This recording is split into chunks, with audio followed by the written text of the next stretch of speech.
لا الہ الا اللہ محمد رسول اللہ پڑھیے جو حضرت صلی پڑھا رہے ہیں، اللہ پڑھیے. تعالی علیہ وآلہ واصحابہ وبارک وسلم. یا اللہ یا رحمان یا رحیم، دل مارا کن مستقیم، بحق ایاک نعبد و ایاک نستعین.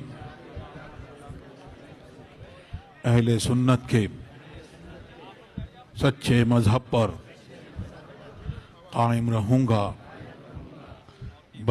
قائم رہوں گی، بد مذہب سے بچتا رہوں گا، بچتی رہوں گی.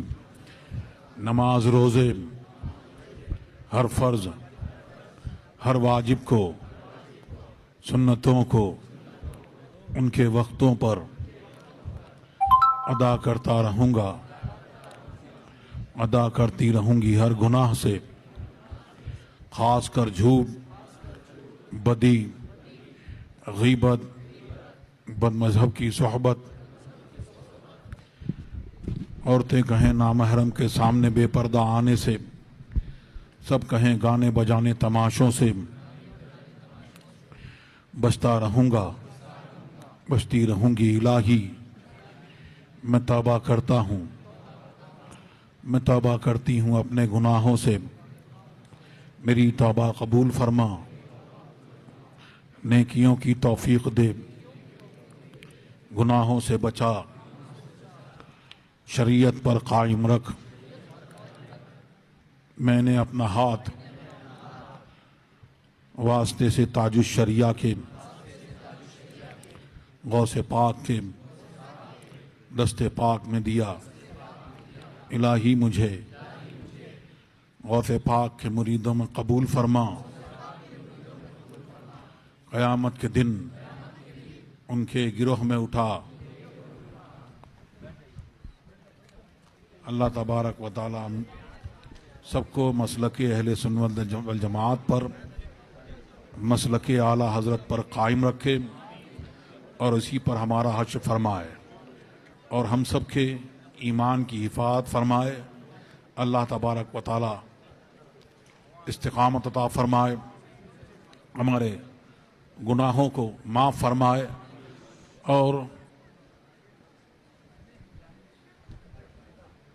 ہر طرح کے فتنوں سے ہماری حفاظت فرمائے.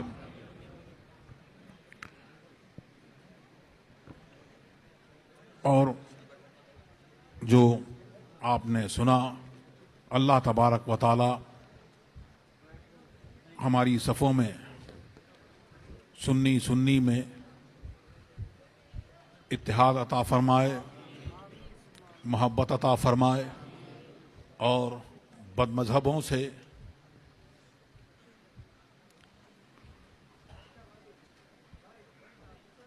ویسے ہی جیسے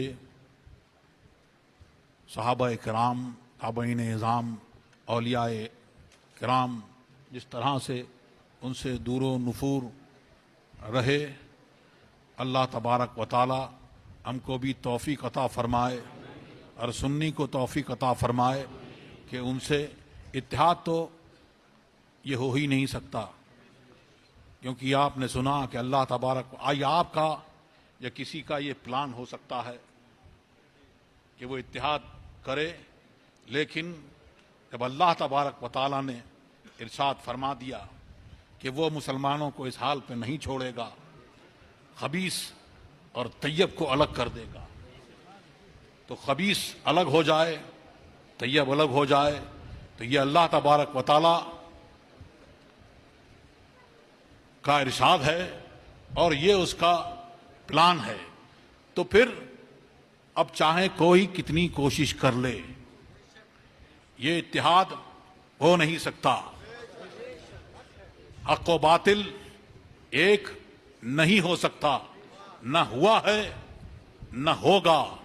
اور یہ جو بتایا آپ نے کہ جب شروع ہوتے ہیں تو پہلے اپنی صفیں درست کرنے کے بجائے دوسروں کو دیکھتے ہیں.